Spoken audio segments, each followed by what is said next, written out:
It was like 10 or 15, 20 runs needed on the finals, and the stadium started to chant Vande Mataram. Don't think about the result. It's a result that puts pressure on us. I think the soldier's life is much more difficult than a yo-yo test.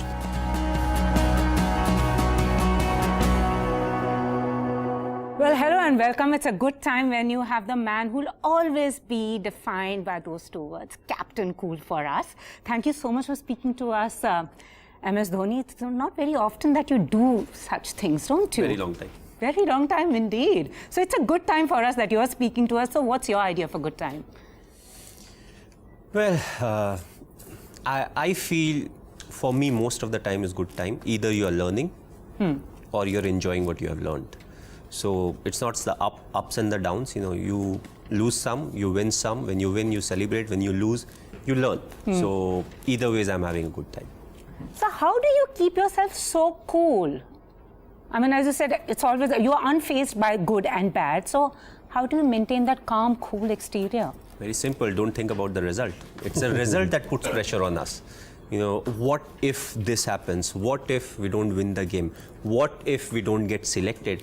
But again, worry about the controllables, you know, and whatever the controllables are, we take care of it, we'll get the desired result. If we don't get the desired result, we'll improve. We'll change our plans, we'll execute better, and we'll get a chance to prove ourselves again. So, you know, that's what it is. Thinking about the result never gives you result. Yes, you may have a target in mind, but what is more important is to take care of the small steps in life. You know, what needs to be done, what I am supposed to do, what extra I can do, and you know, that will help us achieve the target. And we are here together with Mr. Jean-Marc for a very special occasion. Are you a watch guy? I mean, do you always are you glued to the watch? I'm not glued to the watch, but I love watches. You know, and it's a passion that started much later in my life. First, it was the bikes, and there's a reason behind it, you know. So what's the reason? Money, you know, because when you start, you don't have enough money. So in India, like bikes, when you talk about bikes or motorcycles or super bikes, in the Western world, they're more about passion, speed, and everything. In India, it's more about commute. You know, it takes you from one place to the other place. If you're supposed to go, you can't always take the local transport, but it'll cost. So you have these motorcycles that have so much mileage that, you know, it doesn't put a burden on your pocket. But watches was something that I started getting into much later. It was maybe close to 2005, 6. I'd already played for India. And that was a time, you know, with much more exposure. You start to learn about new things, and watches was, you know, that era where, you know, 2005, where I started getting into the watches. And you're quite a fan of this brand, and this was the only watch you wore, and you were the only guy they wanted. So how did this collaboration happen?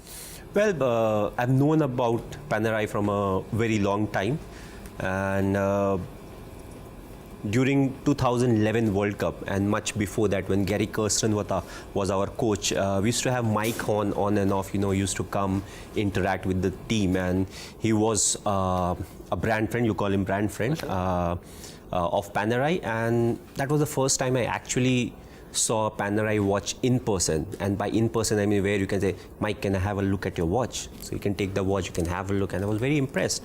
And that actually got me more inclined towards Panerai, and I started getting more into, you know, the history of Panerai and what it was known for. And I was pretty amazed with the fact that, you know, Panerai started as a equipment company for the Italian Navy. You know, they supplied diving equipments for the Italian Navy, and you know, I'm very passionate about the defense forces. Of course. You know, that actually brought me even more closer.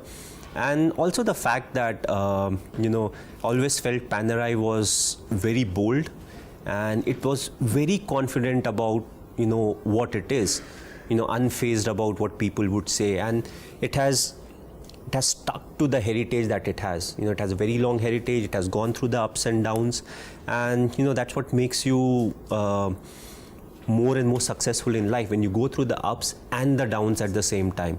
So yes, you know, Panerai, I've known Panerai for a very, very long time as a brand, but I'm fortunate that, you know, today I'm one of the ambassadors, you know, when it comes to Panerai. So you have merged two aspects of his personality: an officer, army, and the gentleman's sport, cricket. You brought that together. Exactly. Have you seen him play?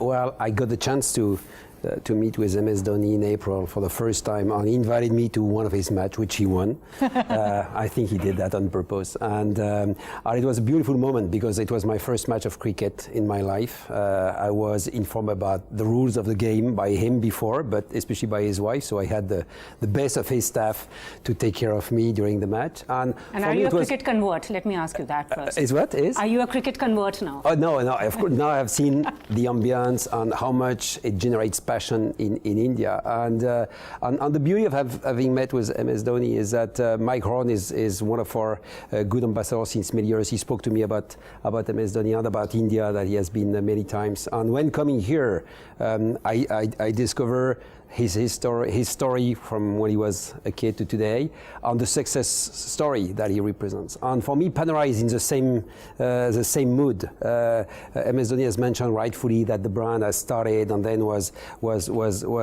not anymore existing, taken over by Richmond in 1997, and is today one of the top 15 brands in the world. And there's a little bit the story of success story that MS Dhoni has also lived himself, and by being a long run fighter on developing his business. And I love his philosophy about not being obsessed by results. This type of distance you can get, which requires a lot of self-confidence, because it's not given to everybody to have this type of distance to the actuality. And I think that his rules for him can apply also in the way we manage business. Also, there were any moment in time that, since you're talking time, that you can never forget. It's just there. You can never forget that moment. There's few instances in life, and I won't say it was a World Cup. It was related to the World Cup. So one was when, after the 2007 World Cup, when we came back, the T20 World Cup, and we were on Marine Drive. Our bus, we had from the airport till Wankhede Stadium, we were supposed to come in a double-decker open bus. And right in the middle, the whole bus is standing, and you can see loads of people on either side of the road, out of their cars. There was no one on the driving seat. Everybody is out, they have their mobiles out, and they have a big smile on their face. You don't even know how many of them would have missed their flights, but the kind of smile they had on their face at that point of time. And Marine Drive, you can see the full road from one end to the other, and it was filled with people. So that was one. The second was during the 2011 World Cup, and it was like 10 or 15, 20 runs needed on the finals, and the stadium started to chant Vande Mataram. And I believe, that was something, I don't get goosebumps, I don't know, maybe something wrong with me, I don't get goosebumps, but that moment, I don't think I would ever be able to get into a similar atmosphere. There was something very beautiful about it, and when they started to chant, and let's say if it was moving from one side of the stadium to the other, your ears, they would actually move. And I feel that was, awesome. Again, a moment, I would never forget in life. If I would ever get a chance to relive it, definitely I would love to, but, that's not really in my control. Awesome. But if you were to design a watch, would you put one little thing in it, like a time capsule, that could take you back to that moment too? We work on this movement, but it's not yet on. We work on it. It will be very difficult, huh? But imagine then you'll have somebody, maybe your kid or my kid, will be like going back to the same time. It will be like a loop. So you don't want that. You always want people to take care of the present so that their future is beautiful. True. So what is tougher, morning 4G PT drills or Team India's yo-yo test? What is tougher? I think the daily schedule of a soldier is tough. Yo-yo test happens once in 2 months, 3 months, and I feel it's not something very difficult to achieve. 16.1 is what the target is. It's not something that is very difficult to achieve. Soldier's life, I feel it's very demanding, and whether you are in peace posting or you are in the the LOC or the front line, that also has an impact on the schedule that you have got. So nothing is easy. Often when you are at the LOC, you think peacekeeping, when you are more inside is better, but once you are there, then a lot of fitness and everything it's a constant, it keeps on happening. So I think the soldier's life is much more difficult than a yo-yo test. Okay, I'm going to wrap up. They're all looking at me. Are you a PUBG fan? Okay, last question. You're the king of Ranchi, but also Chennai's Thala. How much do the fans matter to you, especially the Yellow Army?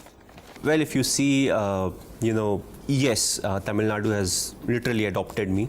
Ranchi, I come from Ranchi, so a big fan following over there. But I don't want to be unfair, somehow wherever I've been, whichever team I've represented, the fans they have always come and they have always supported us, irrespective of where I have played. So I would love to thank all of them, whether it's Ranchi, whether it's Tamil Nadu, whether it's Mumbai, Delhi, everywhere. Personally, they have really helped me throughout my cricketing career. So I won't be biased, but yes, Tamil Nadu has adopted me. Even people who don't watch cricket over there, it's not like everybody watches cricket, but if they don't watch cricket, still they know about me and they love me. And lastly, someone who is so fit, has a fitness regime, is conscious about his diet, which is one desi thing that you really crave wherever you are, your guilty, your pleasure or your indulgence? It's not something that's very big. I would say it's the tea, because tea comes with sugar. So I'm slightly old school, so after practice we would have tea. Before practice, given a chance, we'll have tea. So tea is something that is very close to us. Maybe we are that generation, and that would be the guilt, because a lot of sugar comes with tea. And whenever you are offered, when I go to the stadium for my gym and all, they offer me, let's have a cup of tea. It's very difficult to say, when you are asked for a gulab jamun or jalebi, you're straight away like, no, I don't want to have it.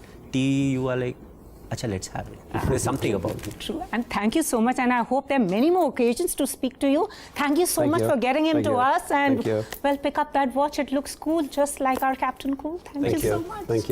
Thank you.